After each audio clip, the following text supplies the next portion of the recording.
Hello, welcome back. I'm Eleanor. Thank you for coming. And this is my podcast between nasi goreng and fried rice.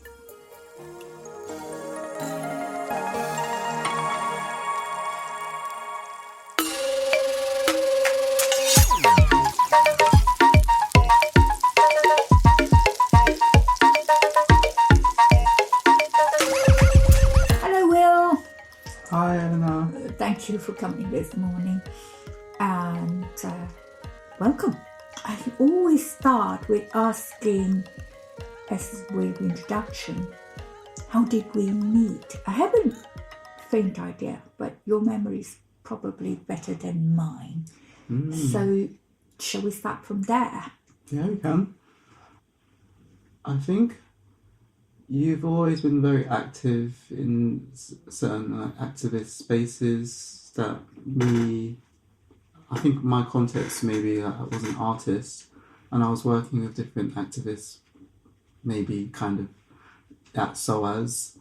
And then when I was working for EVR, now called Sesame Organisation, it's a charity for people who need support during the post-coronavirus pandemic when a lot of violence and anti-Asian racism was happening. And I think we met when you became a board member for that organisation and I was working as an administrator. And so I was in charge of doing the paperwork, onboarding and arranging meetings, the annual general meetings. I think it was at at Canada possibly. Water in the library, wasn't it? Yes, that was one of the meetings. Yeah. So the first meeting I remember meeting you, and then we went for a meal afterwards. Mm-hmm. And then we sort of met on and off. And I think what I'm interested in, because although we met on and off, we never really focus on what you do or have been doing. I mean, crisscross our conversations, but I thought this podcast would be a great way to explore your roles in the work that you do and being part of the Vietnamese community as well, which I know takes up a huge part of your work that you do, especially in terms of your art, being curator of the heritage. Do you want to go a bit more into that, and how did you get involved in that? And maybe a bit about your own heritage as a British Vietnamese? Thank you. Yeah. It's so interesting that when you ask me this question because I'm aware that I sometimes play multiple roles. So outside of being an artist, I think coming out of the pandemic, a lot of precarious work and a lot of artist work was getting cancelled. So I think actually when I revisit that where I was at that time, the reason why I pivoted kind of and went into administrator for this organisation is because I wanted my art to do something a bit more within the community. And I wanted there to be a financial security. So that's really interesting. And it took me out of this box I was already in, which is exploring British Vietnamese identity and trying to open it up to like East and Southeast Asian conversations. So your questions are really interesting to me because I feel like I could do more to how does this positions relate wider. But yeah, to go back, maybe when you asked me about my roles, I kind of didn't really, it wasn't really the place at the time when I was doing the administrator job to kind of like center myself about my interest or my artwork. I was very much performing my administrator role.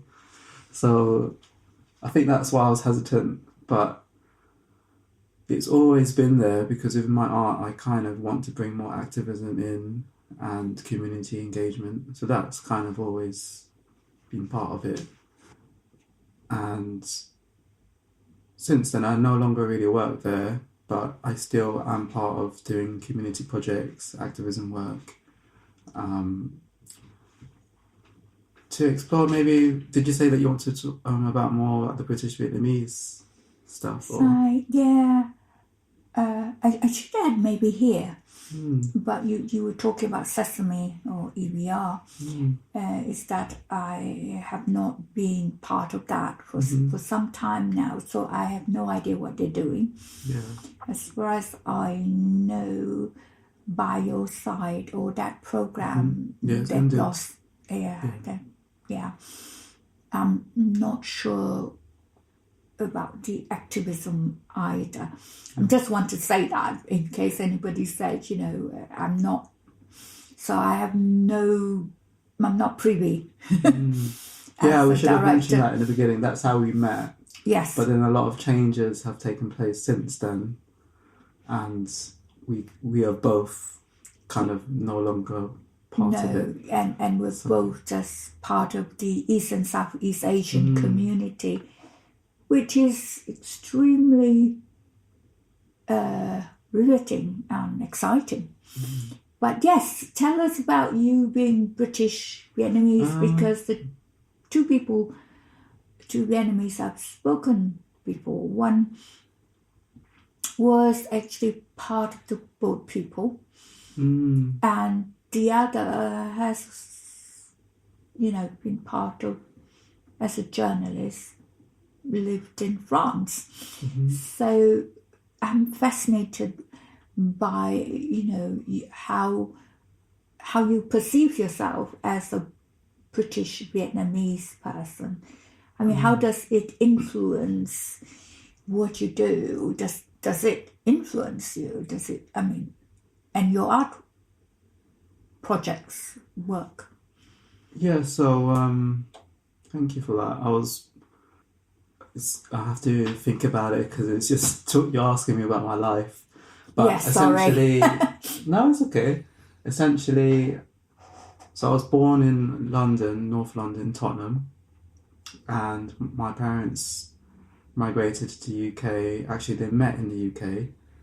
My dad was a Vietnamese boat refugee, and he was rescued by a British ship, and then arrived in, I think it was Portsmouth first, and it was a refugee organisation that helps to resettle Vietnamese refugees. This is during 1981, and that's where you're meant to learn English, try and be matched with an English family, and he was like a au pair, I think that's what the word is. So that's quite fascinating, where this English family would have this 20-year-old kind of Vietnamese man look after their two young children. I thought that was quite, I don't know, I guess these stories come up when I do my research, but essentially they met, my dad met my mum. My mum arrived through different means. It was her brother who arrived first, and then it was this thing called family reunion scheme, where if you have an under 16-year-old refugee, then it's better to pair them, connect them with family from Vietnam. So he was able to bring my mom and the extended family to the UK. My dad couldn't really do that because he was over 16. And they met each other when my dad was looking to buy a car, and he knocked on a door, and he accidentally knocked on the wrong person's flat or something, and then he met my mum that way, and he just said that he instantly knew that she was very cute or whatever. I don't know, it was quite interesting. And that was in Edmonton, I think. And so we've always lived in North London. When I was born, I had I'm like the middle child, so I have an older sister, younger brother, and I went to school, primary school. The school was across the roads, which was really easy for my parents. They were seamstresses, so they worked from home, and then they were able to balance between that and childcare. And then they eventually moved on to do nails, and now they work in a restaurant. And I think growing up, I was aware of all of these stories, but I think as a teenager, you're not really, you're trying to find your place. So I didn't really appreciate much of my parents' story, and it was all kind of like a moment to revisit these things when I started to become an artist.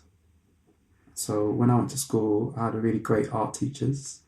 So I was encouraged to kind of nurture it. Nurture the creative aspect and kind of use that. I was quite a shy kid. I was quite I was quite emo, so I would go to arts lunch clubs and draw or read books, and then you kind of meet other group like weirdos in the art group. So I feel like I feel safe in that environment, and then that's when I decided to do a foundation in art school.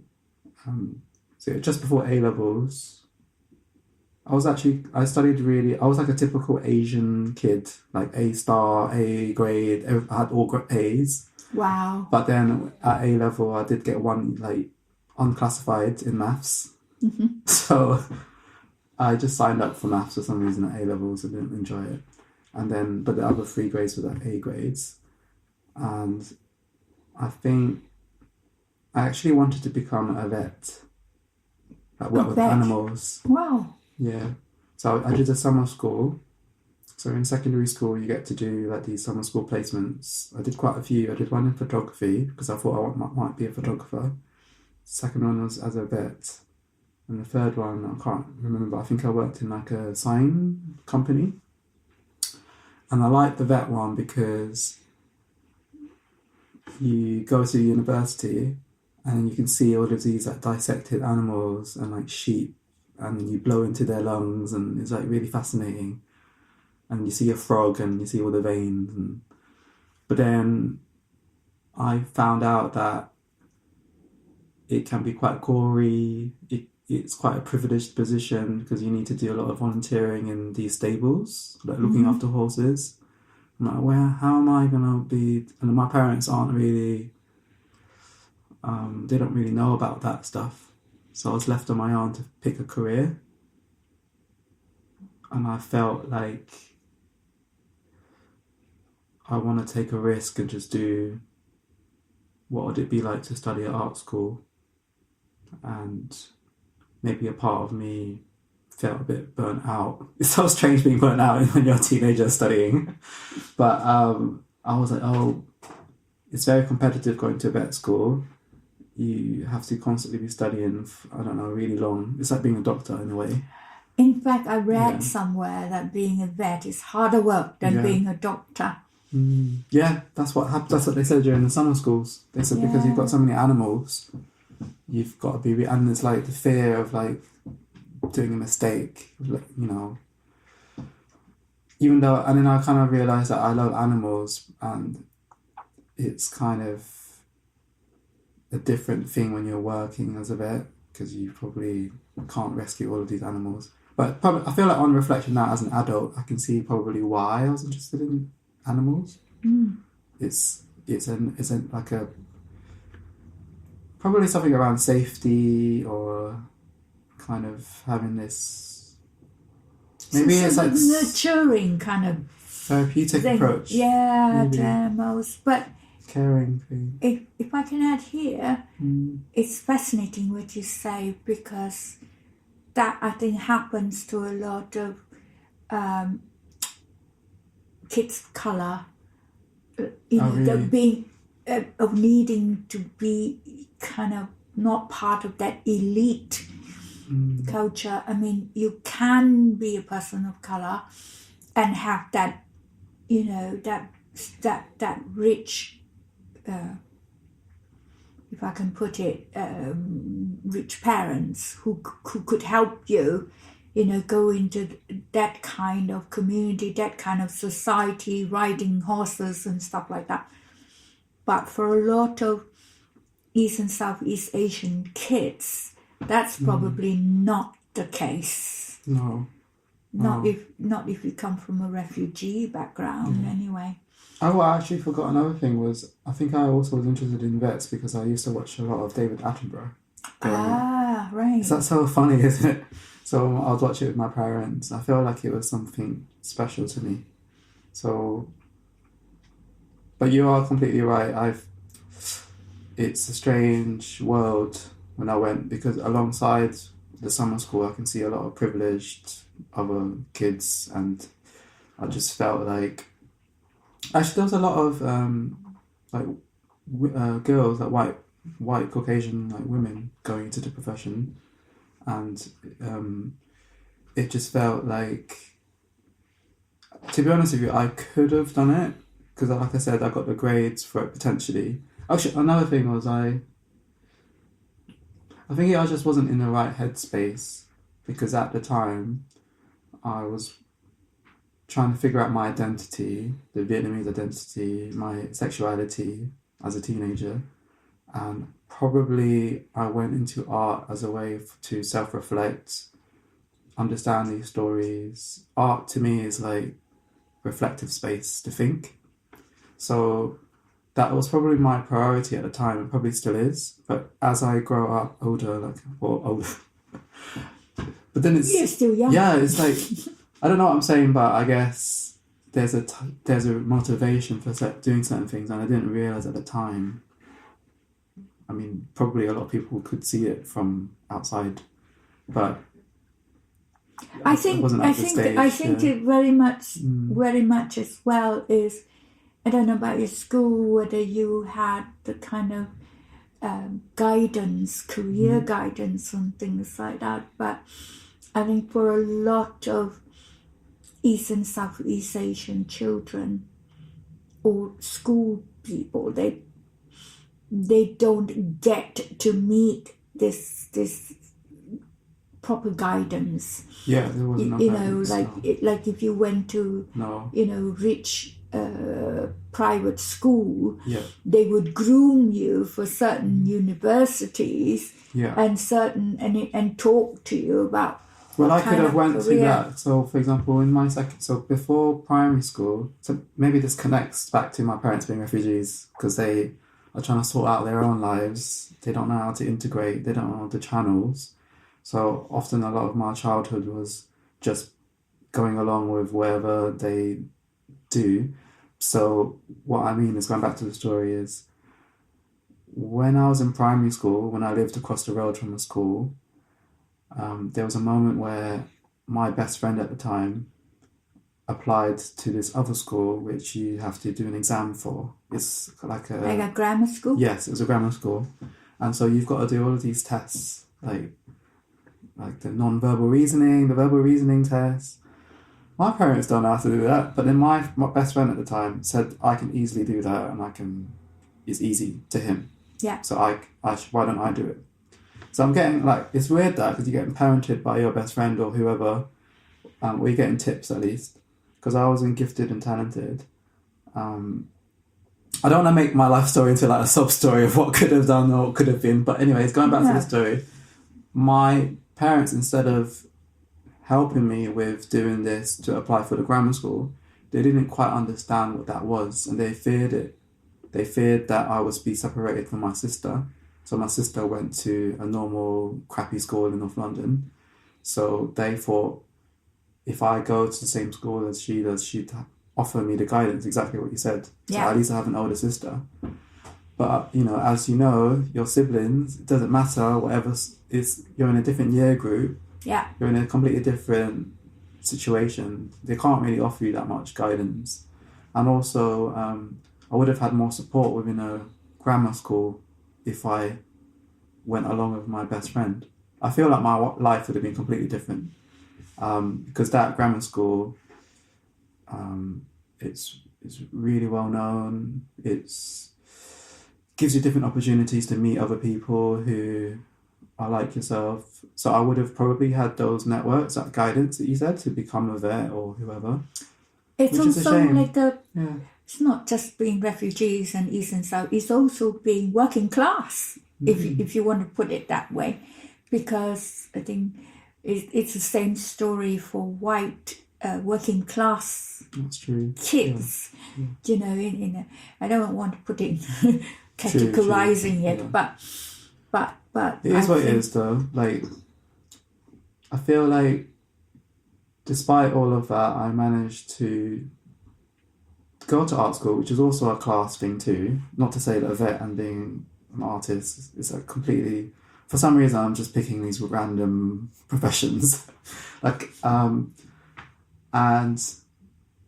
that was a really different environment to study in. So I went to Chelsea College of Art, and I was surrounded by all different types of people, but also different ways of doing art. So on a foundation is where you realise what kind of direction you want to go down. Is it interior design? Is it graphic design? Is it fine art? Or all of these things. And they make you do and test different ways of working. So you kind of think differently in each place, even fashion. So I kind of explored every different avenue, and I realised I think the thing that's speaking to me is the art thing, which goes back to what I said about trying to use a self-reflective space. It's probably, if I had that guidance to kind of understand more of my own identity, being British Vietnamese or whatever, I probably wouldn't have done art in the same way, maybe. Or, I don't know, it's hard to say when you look back why you do certain things. But at the time, I was definitely exploring British Vietnamese stuff because I was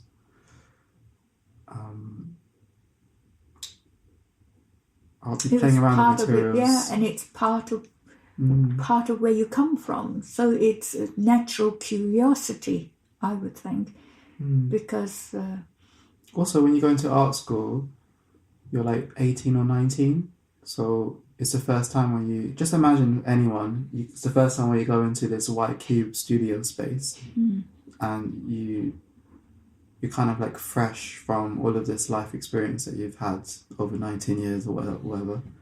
And so you're just like thirsty or just hungry, for like just expressing your world. I think whereas I think over time it changes because your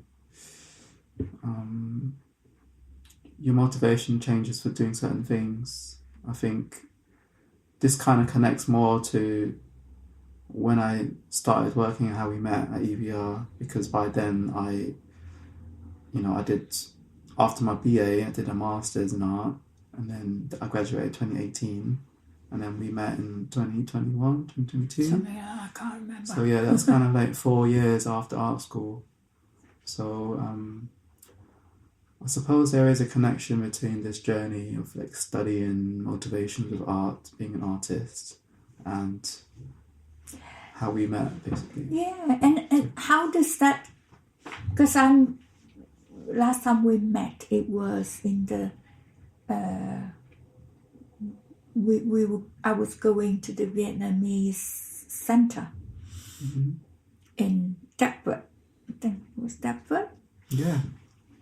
It didn't happen, but Yes. but then we went to the Vietnamese restaurant. I was sort of fascinated about how you interacted with that community,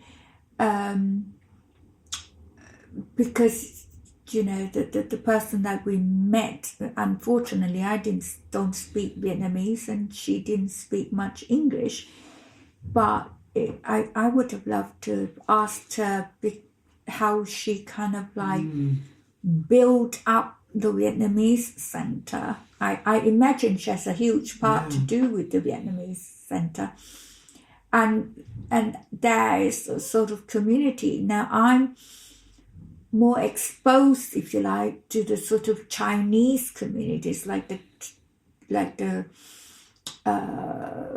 Chinese East and Southeast Asian community in Hackney, or the Camden Chinese community in Camden, in Bloomsbury. But I think I was wanting to sort of an access into a different ethnic kind of community than my own, because I've never been to Vietnam. I would love to have gone there, but I don't think it's that terribly accessible, even if I can contemplate it now. As I've said, my interaction mostly with the Vietnamese community is in France, where I lived for 10 years, and it's mostly through food. But it's if unless you know somebody of that ethnicity, you don't normally interact. And I just go to the restaurants and appreciate the food, but not gone any further. And now coming back to England, I realize that there is a whole East Asian plethora of ethnicities that I haven't explored, and I'd love exploring, which is why I've talked to Indonesians, Filipinos, about how they work with their communities. And it's fascinating to hear your story because I've not heard it before. I've heard loads of Chinese ones and and others, but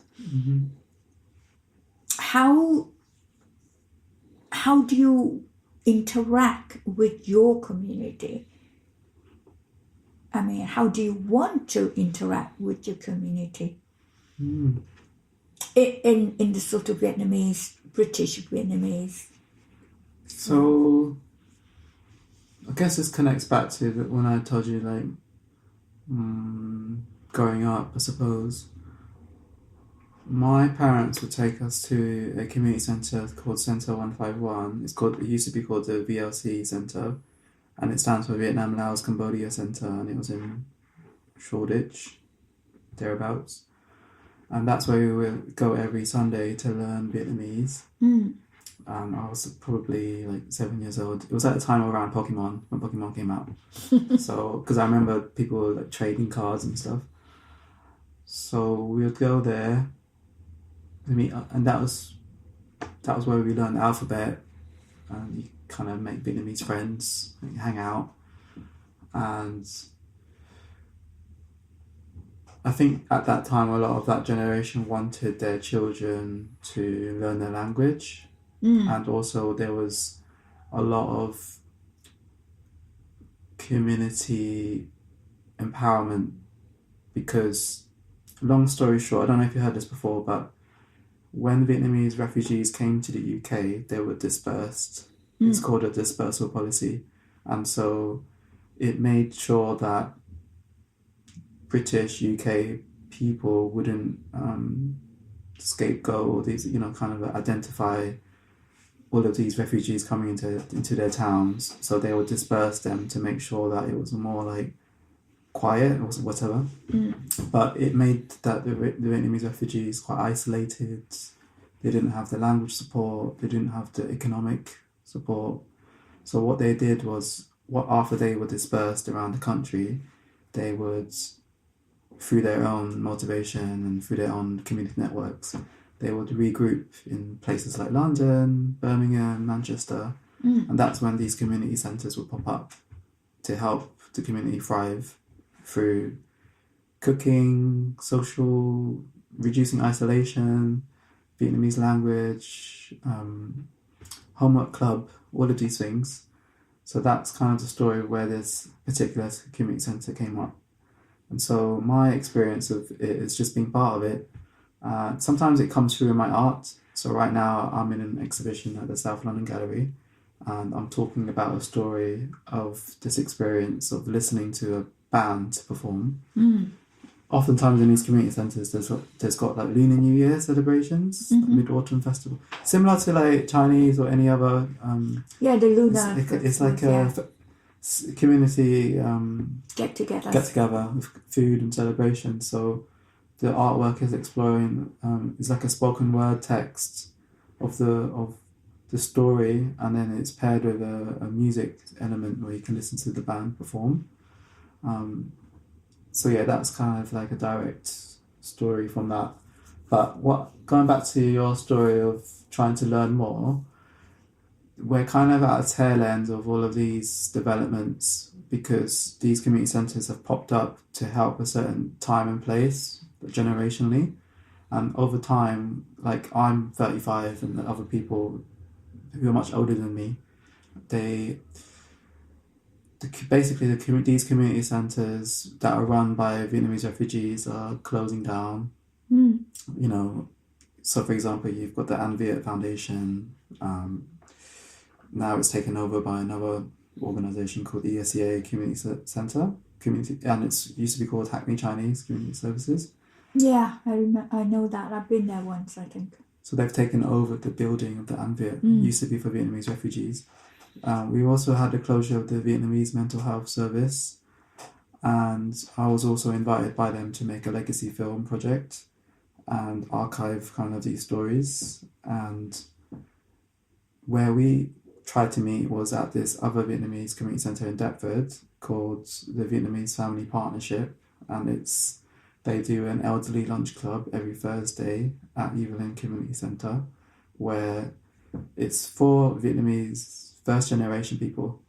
So I still go there. I'll go there after this podcast. But you get the visitors are kind of like decreasing, which is quite sad, because that generation, a lot of them can't go, or they're sad to go because their friends are no longer here, or like they just don't want to go anymore. So I've been going there for maybe a year and a half, and I've noticed, there's certain people who I used to see, and it's starting to change. And also the demographic of Deptford is different maybe to East London, because what I've noticed is you get a lot of Vietnamese people who are recently arrived. It's no longer the old people from our parents. They're kind of Vietnamese people who are more recent ones, I suppose. So they have different relationships of building community, and they have a different relationship to their own identity, being Vietnamese, British. So for example, a concrete example is like they just come, some of them, I don't want to put words in their mouths, but I've been told that certain Vietnamese groups, like in that demographic, they just come here and they just want to work and earn money and send it home. And if they want to do community stuff, they will just go back to Vietnam to see their family or celebrate Lunar New Year, go back to Vietnam. So there isn't any like cultural engagement, political kind of engagement in the same way. Because it's like they just know that they're not going to settle here. Part of the community here. Yeah, they just want to just come here, make money, go home, like Vietnam home. Yeah. So whereas with my experiences, because I was born in London, like this is my home, that's why I'm an artist, I want to do community events. So when I go to the lunch club, it was for a certain project I was doing. It was with a festival called Deptford X. It's a biannual, every 2 years, arts festival. And they invited me to do exactly what you said. There's a lot of presence of Vietnamese community, but there isn't much direct engagement about their stories, tapping into like the deeper level. Or maybe that's what I've tried to frame it as. And I tried to propose a project using food and storytelling, and I tried to connect it to a project from the Vietnamese mental health service that closed down, and it was a project called Recipes of Life.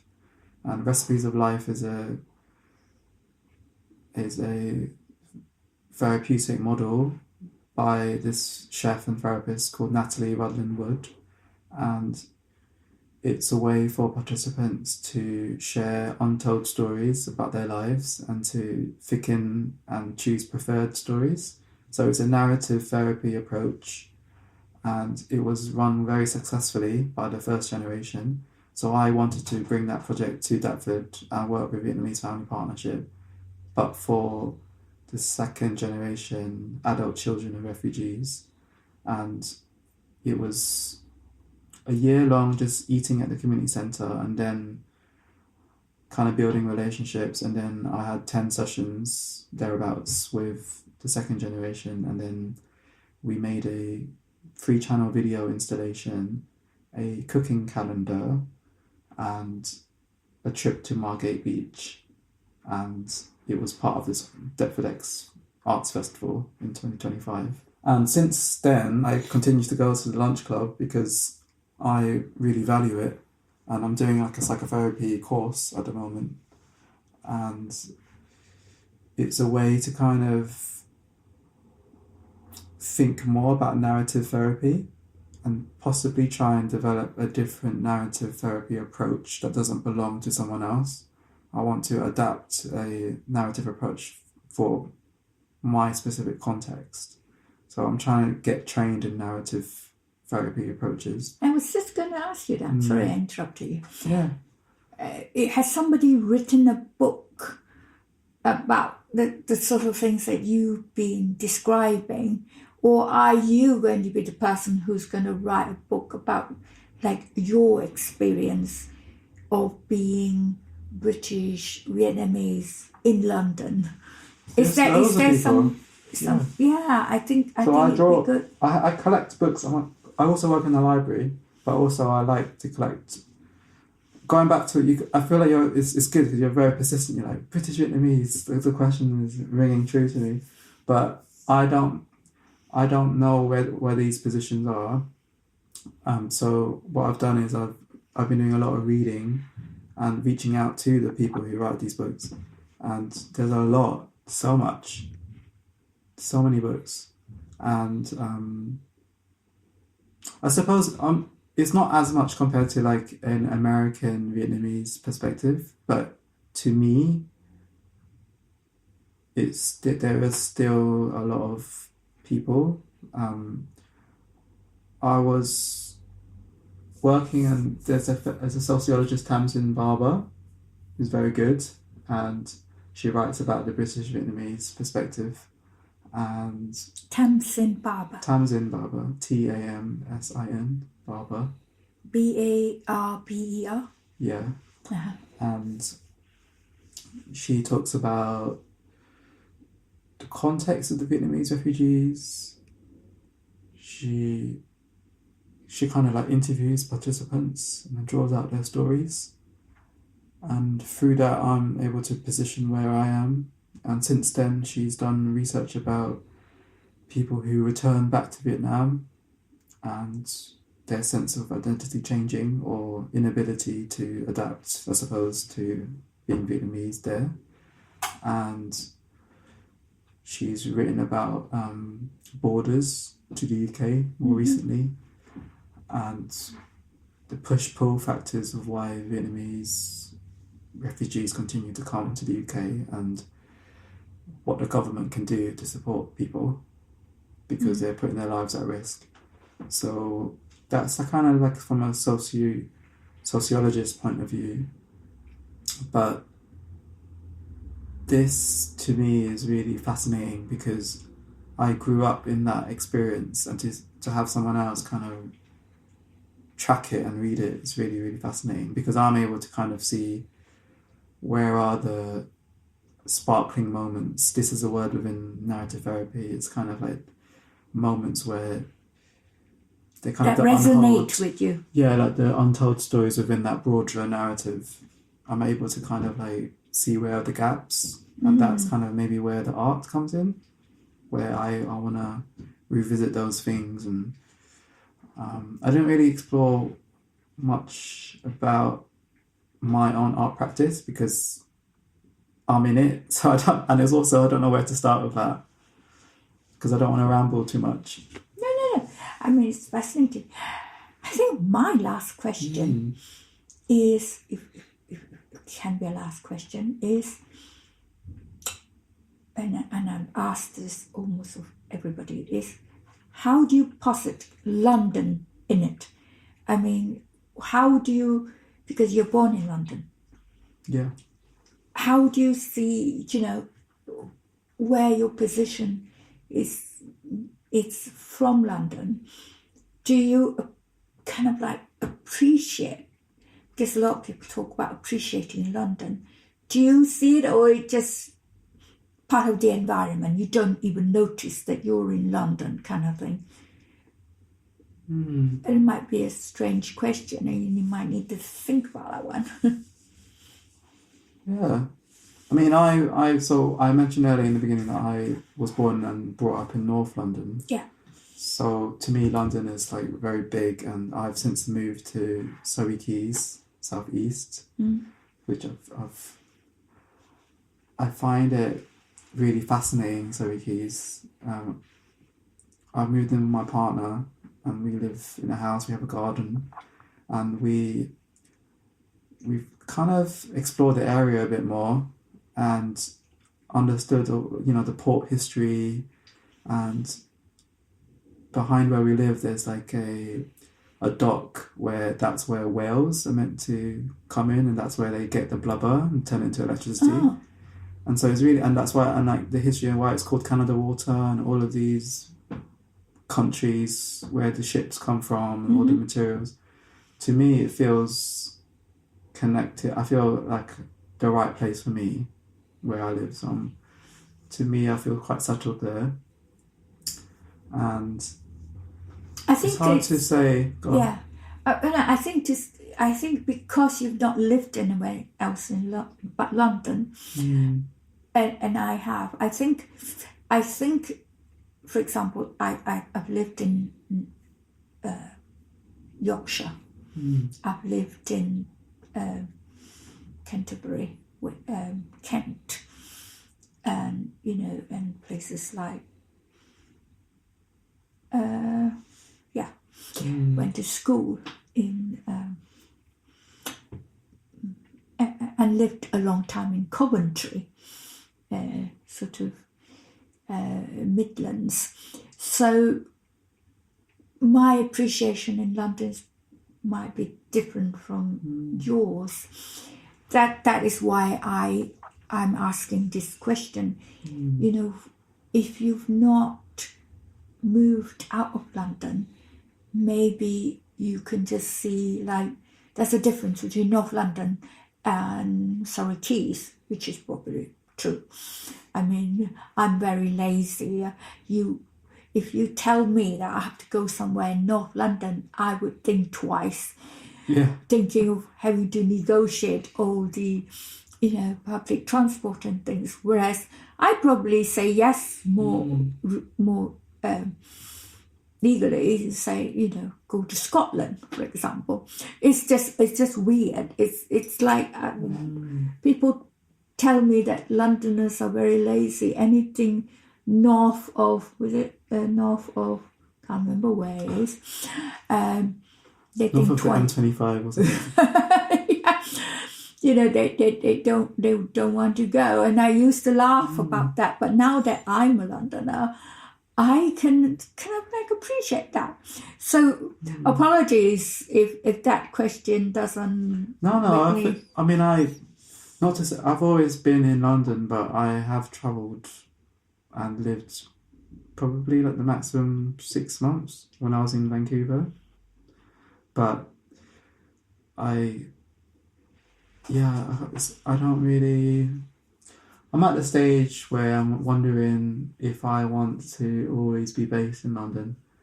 I think a lot of artists right now find it quite difficult to survive in London, and they feel like they can do the same creative work outside and kind of come into London as and when they need to. And some people have even moved abroad. So I guess it's a different conversation to what you've asked me, but I think I've kind of like, I'm trying to work out what stage is the point where I've explored the stories I want to explore with the British Vietnamese story, and that community creating their own community centres and the stories of those community centres. When is this point where I kind of want to focus more on myself or second gen? Where are those stories?